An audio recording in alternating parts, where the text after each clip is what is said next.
Planets come and go, stars perish, matter disperses, coalesces, reforms into other patterns, other worlds.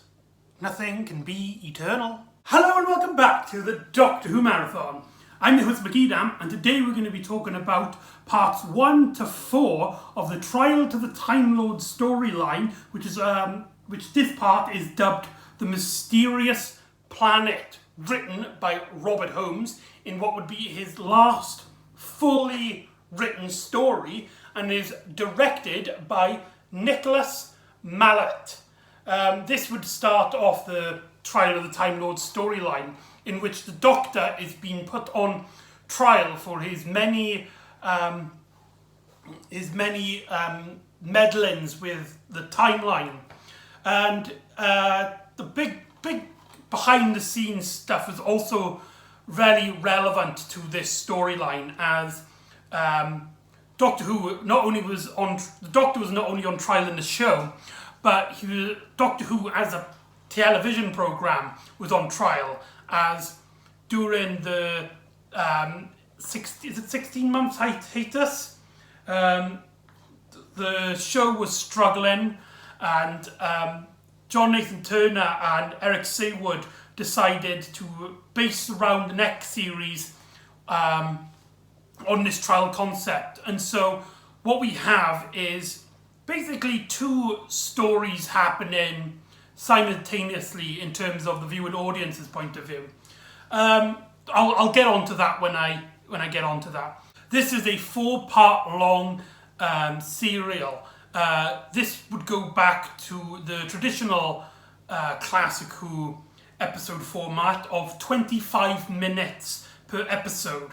And this would be 4 parts of the first storyline that's in Trial of the Time Lord. When you actually watch it, there is no subtitle. They're all episodes of Trial of the Time Lord, which technically means it's the longest story in the serial, but I'm going to tackle them each by each because I just think they work better as individual storylines.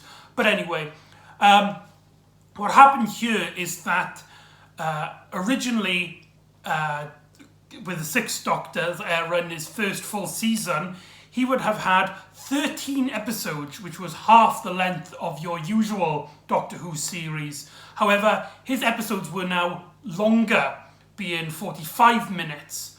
However, when they went back to the 25-minute format of Trial of the Time Lord, they still kept the 13 episodes per season, which means that Doctor Who's output for each season was dropped by 50%. That's dramatic. But what that means is that a lot of the budget can then be focused onto any particular story.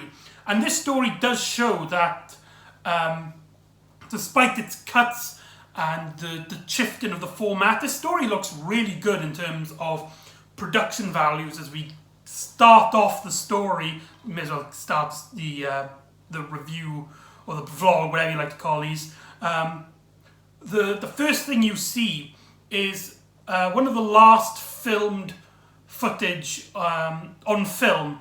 By this point, Doctor Who has adapted a format of shooting everything on video, which gives everything a lot of a crispy kind of feel to it, and sometimes it might look a bit, it makes stuff that would usually look high budget kind of reveals that they're a little bit more setty and a little bit more like you could kind of see the production. But anyway, the first start of this story is set up with a filmed footage of this model work of this space station in which this trial is taking place, and it's one of the most gorgeous pieces of media you will ever see. It's one of the most stunning, just purely by cinematography and set model shot. It is up there with Star Wars and most of the Star Trek films. It looks gorgeous. In fact, it looks so well established that when they advertised the 1996 TV movie, they actually used this clip when they wanted to show the TARDIS in space, because in that story they weren't using it. So this story looks so good that it could be mistaken for a movie. Now that's a very high compliment. But yeah, that one piece at the start really kicks off this story. It really makes you feel like, right, you are watching something important. Keep an eye out. But anyway, so the TARDIS lands in this space station where he walks out with no Perry in sight, and he gets into a courtroom with this guy on the other side, the Valeyard. We'll talk about more about him later on in the Trial of the Time Lord storyline, and we soon learn that this is a trial. This is an investigation into the Doctor's meddling, and we have basically three characters in this storyline. We have the Doctor, the Valeyard, and the Inquisitor, who we later learn in audio drama. Her name is Darkel, or something like that. But it's never named on television, so we're just going to call her the Inquisitor for now. And one of the big issues a lot of people had with these Trial of the Time Lord storylines, especially the first three, is that the trial segment and the actual story that's taken place, as they established, right, Doctor, we're going to put you on trial, and the Valeyard, to give evidence, takes images from the Matrix, which has all Time Lord knowledge and can see anything from a certain distance of a TARDIS. So it's basically the Doctor and the courtyard watching an episode of Doctor Who. If you think it like that, it's really funny. But anyway, these storylines are treated completely separate, and I think it's important to separate them in terms of how we talk about it, because otherwise I think a lot of interesting ideas and a little interesting moments really get overlooked. Because, like I said, the trial bits with stories 1, 2, and 3, a lot of people criticise that they feel really distant. You could easily cut these out and have them with the main storyline, and not only would you be none the wiser, but they probably would work better. And I totally agree here. The trial segments do distract from the Mysterious Planet storyline, and the Mysterious Planet storyline, because it gets so much focus, that when we cut back to the trial, it feels really disjointed, and you struggle to keep intrigued in the both of them. So I think it's best to talk about each of them separate. Let's talk about the trial segments. The majority of the time, especially in parts 1 and 2, I will 100% agree that the issue is crystal clear, as most of the scenes just appear to be stop the episode for a bit whilst we can get the Doctor and the Valeyard to banter on why they're even watching this clip at the moment. And we have the Inquisitor. It's like, okay, you two, shut up, I want to watch. That's basically what it is for the main first 2 episodes, and it is really distracting, and it really takes away a lot of the suspense and the flow of the story in the Mysterious Planet storyline. And it does kind of feel like filler. It's important to note that whilst Robert Holmes wrote the Mysterious Planet storyline, it was Eric Saward who wrote the trial segments. So I really should have credited him in the credits as well, but my bad. I'll do it next time. However, I do feel like throughout this story they do get more and more interesting. As at the start of it, the Doctor's keeping a nice lightheadedness.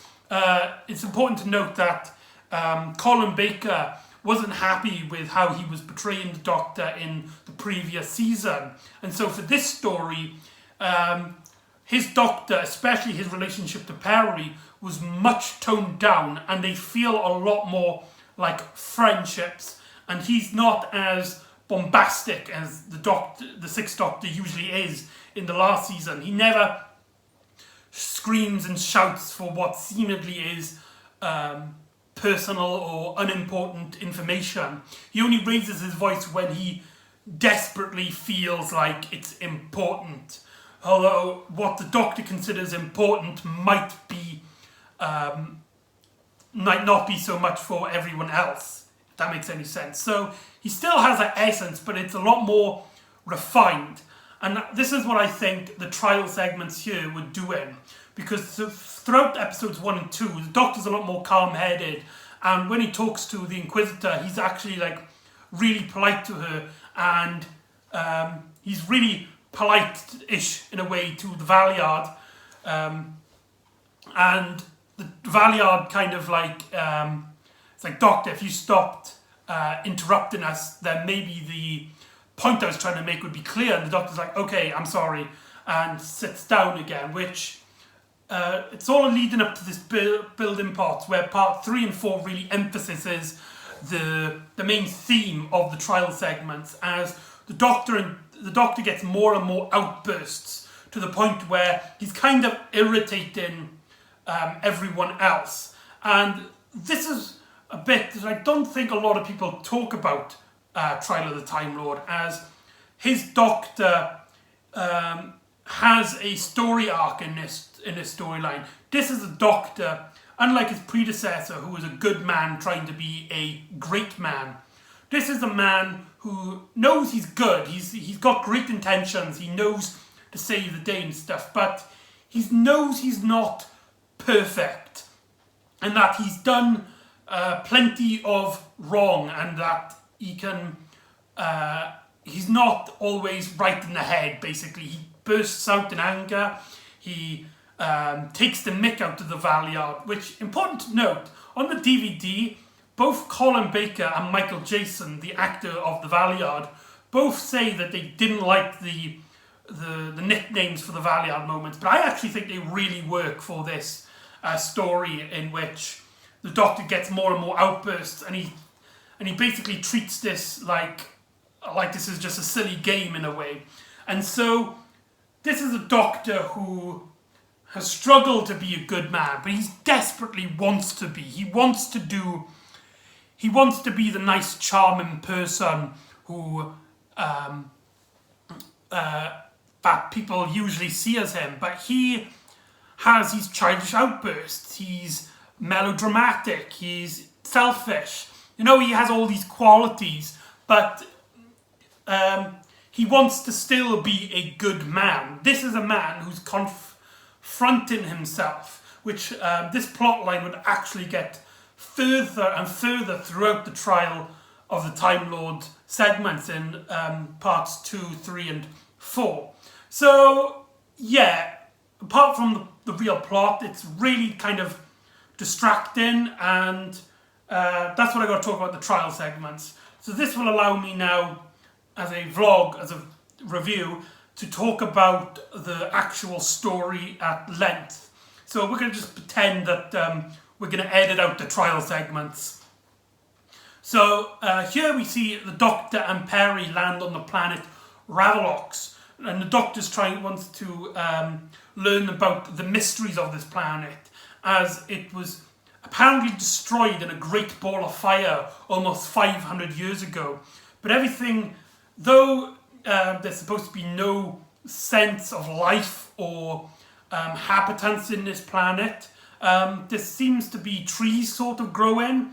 They find humans, and the Doctor explains as well that that it has the same rotation, the same atmosphere, and almost the same geological location in terms of like a map of Earth. And so the Doctor wants to examine this, and Perry goes along with him. Now, here is where we get a great example at the start of their change in relationship. It seems like to me that there was some confrontations between the writing and the acting here, but I think this works really well, their dynamic, as they do get moments of bickering, but Colin Baker and Nicola Bryant play it off as if they're just having light banter. This is something that they used to have issues with. This is an argument that they used to find themselves in. But that was then, and this is now. And so when they kind of banter, like Perry asks, is there any intelligent life here? And the doctor's like, what, besides me you mean? Let's go and find out. They kind of laugh and smile it off as if to go, right, we've grown up from that now, we're great friends. And I love just the way Perry and the doctor walk with each other in these scenes, as it clearly shows that their relationship has strengthened. I would have loved to have seen the televised version of their relationship strengthening, but sadly it wasn't to be, and so they played it as if there's been a while since the last story, Revelations of the Daleks. So yeah, that's a big important point, and it becomes more important when the Doctor and Perry actually find the underground, and they go into it and it looks like a train station. In fact, Perry finds a London Underground train station sign. I can't remember which one it is specifically. I don't think it says on the back. It does not. And so it's basically revealed how that this planet is actually Earth, that was taken light years out of its galactic location and then somehow was renamed Ravalox. And this becomes a big mystery around this story, which we don't actually get any answers in The Mysterious Planet. It's one of those things that sets up for other storylines in the Trial of the Time Lord segments, which is not the way to write a story, if you ask me.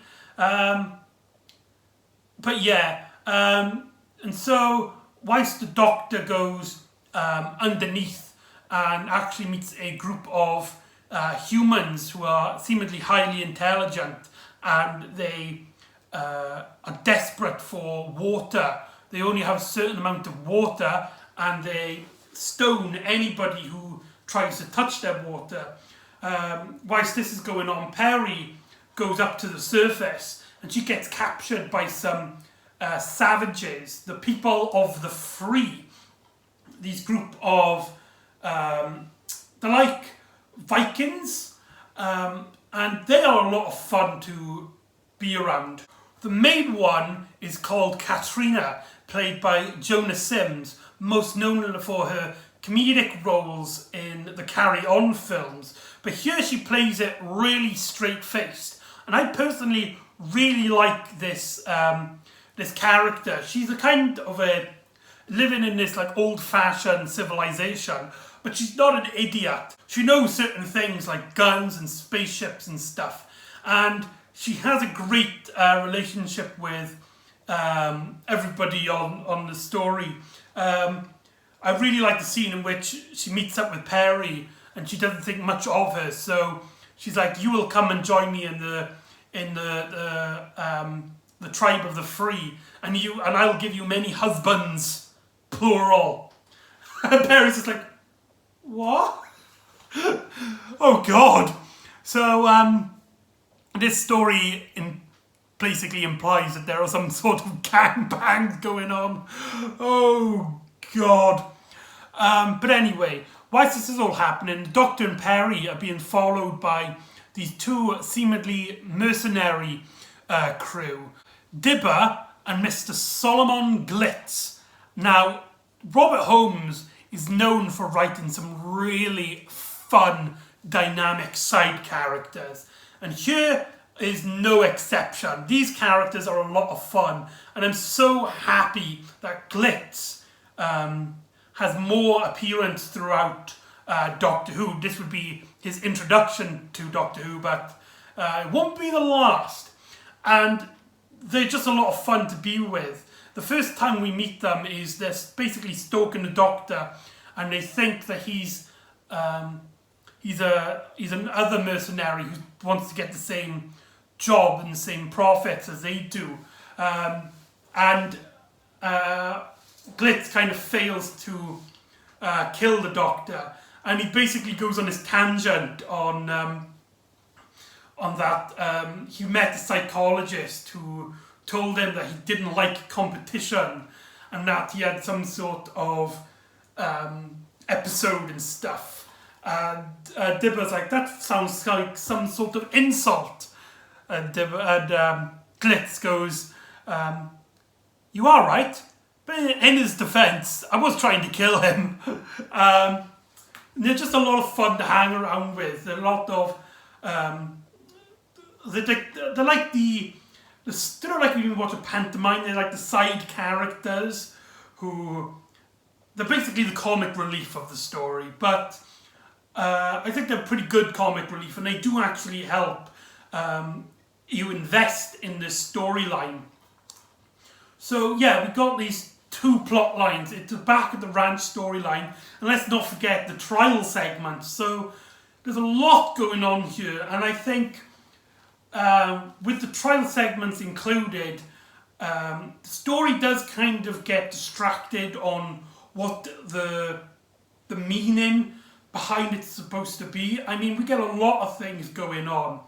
We have Dibber and Glitz trying to destroy a beacon, whilst the Doctor learns that in this civilization who live underneath the earth and don't go up because they think it's all just fire, and they've got to basically store their resources, and they basically worship the Immortal, and which turns out to be a giant bloody robot, which is on the front cover, and he's a really, really cool design, and he's just absolutely massive, and the movements of it give it a really robotic feel. So in terms of production, I can't state how good this story looks, but the Immortal basically thinks the Doctor can help him with his machine, as this character gains its power by what they call dark light energy, and he believes that the Doctor will try and fix him, otherwise the Doctor will die, and the Doctor tries to figure out what's going on, and he tries to head up to the surface because the beacon is actually how he's getting his dark light energy, and he wants to go up there and fix it, and if he doesn't, then the energy will just store up and cause a massive explosion. And we also get a few other characters, like this like Balthazar, a character who's read all the books in this society, 3 books. One of them is Moby Dick. One of them, I can't remember what it's called. And the other one is like the importance of gooses and travels by the UK Office Department or something like that, which seems like a very Douglas Adams kind of storyline. I can easily see this, in this storyline fitting in with a Graham Williams era of the show. It feels a lot like that, where there's a lot of silliness that is kind of winking at the camera at just how absurd it is. Another great example of this silliness is the Immortal. I can't remember if the robot has a name.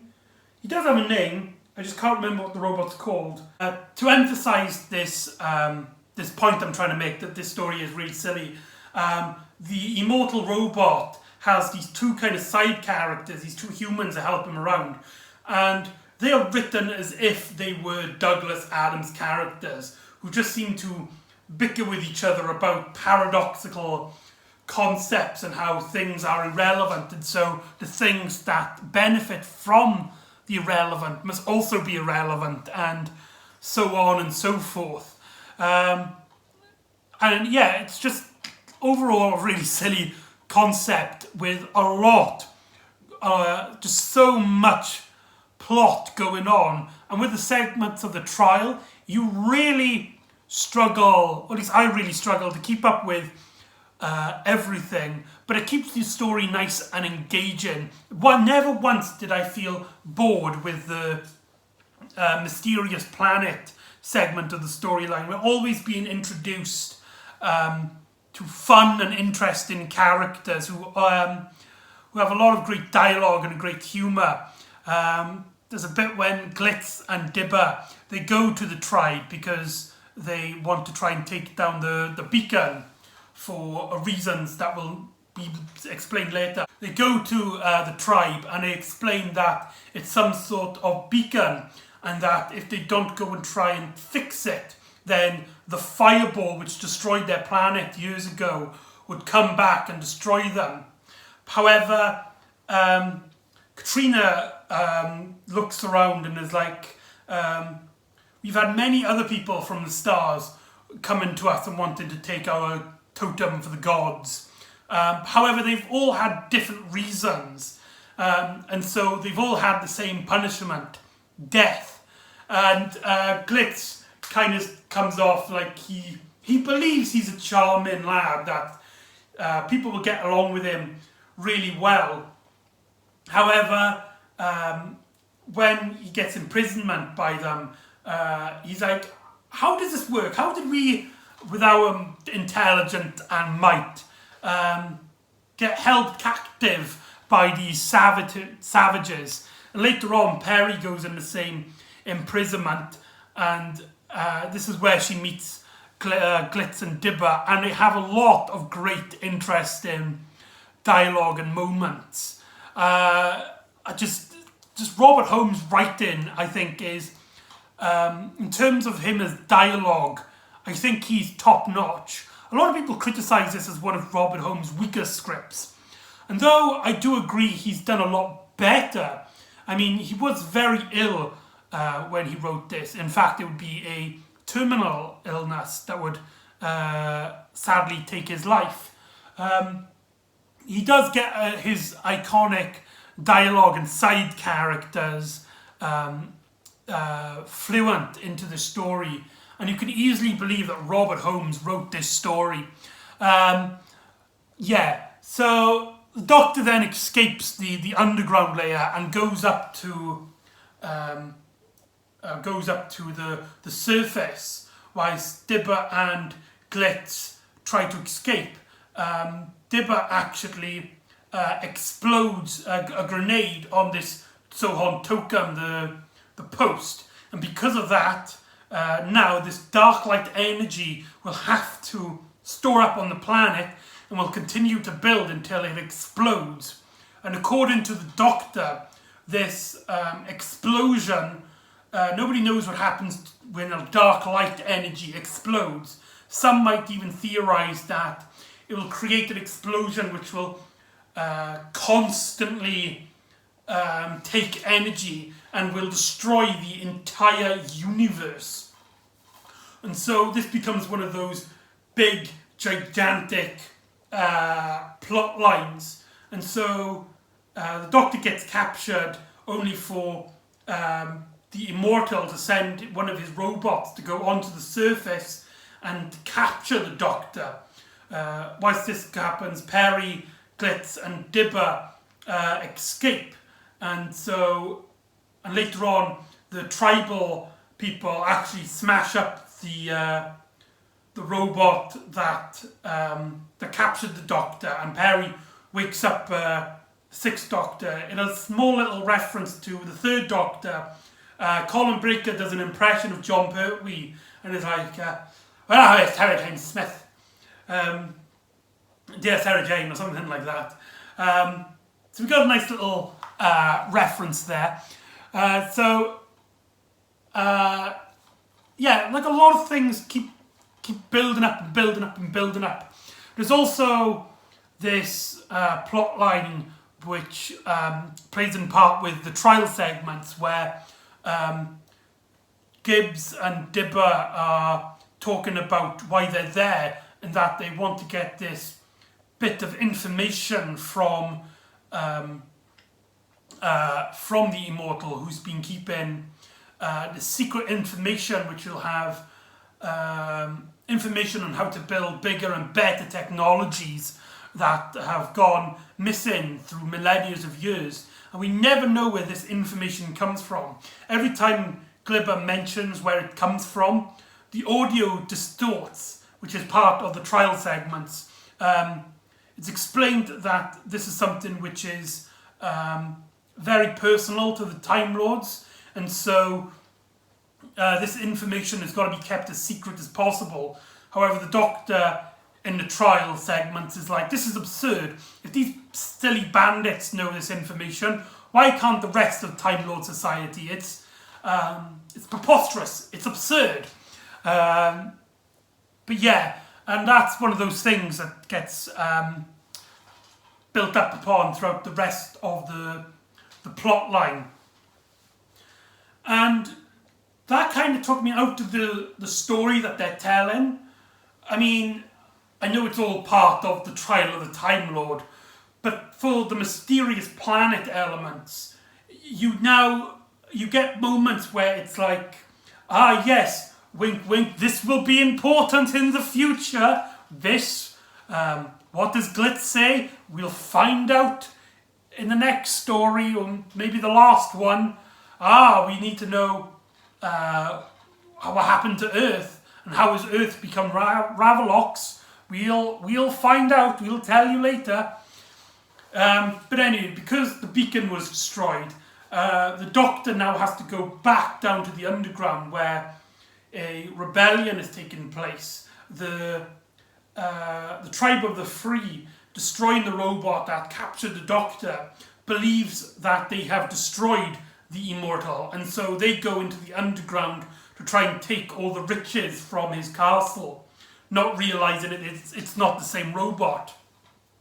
So the Doctor has to kind of run down and not only prevent a giant battle, but prevent this explosion.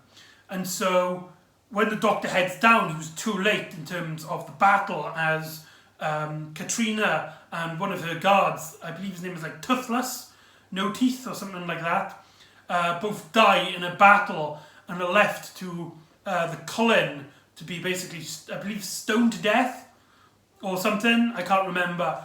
And so the Doctor has to try and stop this robot, and this robot basically believing it's so important, that it's so much superior to human life, that it doesn't matter to it if everybody dies. This explosion will create a massive amount of dark light energy, which this creature thrives on, and so it doesn't really feel the benefits of humanity, and the Doctor has to try and convince it to let others live, which he fails.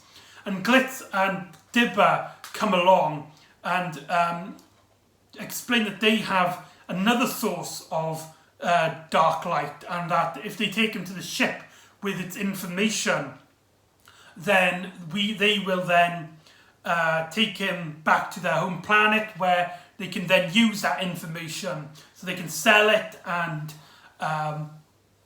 take the riches and keep the robot alive.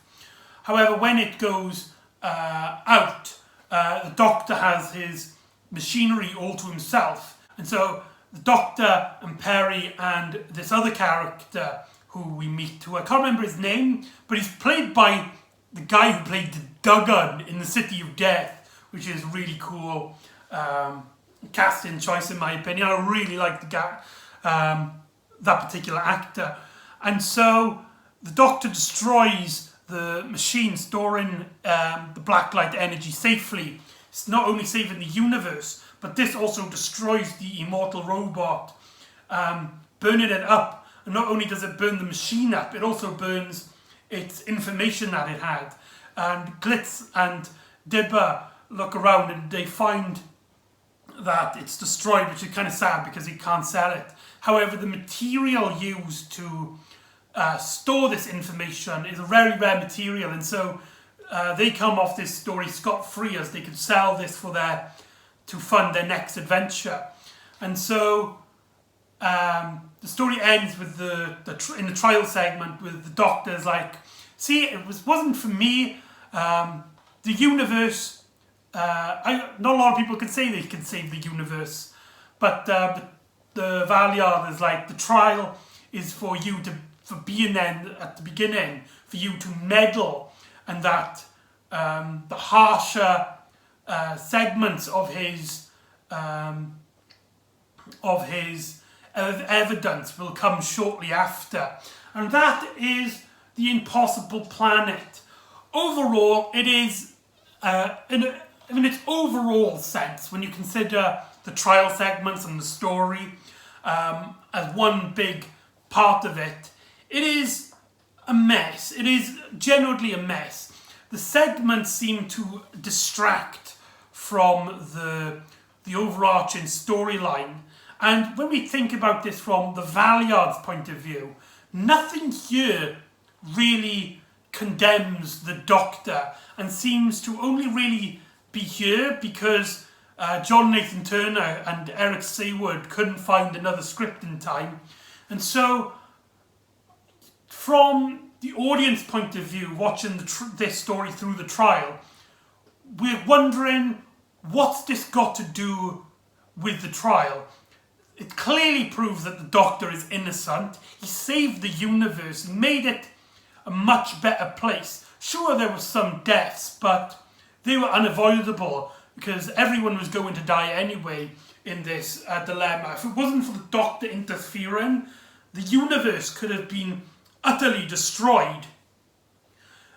So, from the point of the Valeyard, this story makes zero little sense, and it does beg the question: why didn't we just start with the next trial segment, which actually has a knock-on effect on the trial at large?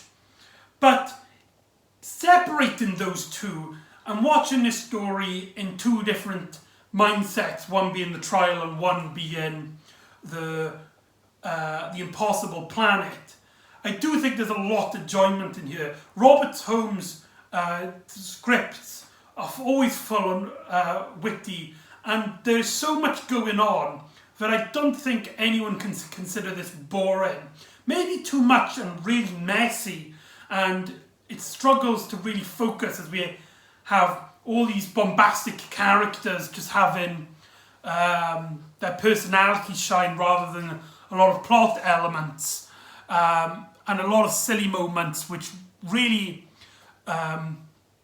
reminisce on the days of Douglas Adams. But it's still a great plot. However, I do find it an issue when they try and hold information because, that might be important for the next story. I really hate it when stories do that, where the mystery is not for the plot itself, but for other plots. It takes things out of this plot, in my opinion, and I think the last episode, episode 4, is also very weak, as a lot of things seem to rush around, and there's a lot of action and a lot of pace, but nothing really of substance, in my opinion. The trial segments on their own do take a while to pick up. They do are really slow at the start, but when you work out what they're trying to do, what they're trying to say, in that it's pushing the Doctor to get angry, to have his outbursts, to be his flamboyant self, which, this is the Doctor. He is a naturally flamboyant, larger-than-life character, and from this point of the trial, this is actually his downfall. If anything, the Valeyard is trying to push the Doctor to have these bursts of outrage, because then people trust him less, which again is one of those things which will segment into other parts of the Trial of the Time Lord. But seeing as the Trial of the Time Lord is supposed to be this one big storyline, I do forgive those moments to see what happens in the next trial segments, as the story isn't over yet. So there you go, that's the mysterious planet. So join me next time where we finally find out where Perry is, as the Doctor and the trial see what happened just before the Doctor was taken to this trial, as the Doctor goes to the home planet of Syl. Yes, Syl returns. So see you later, and join me next time for Mind Warp. Ta-da!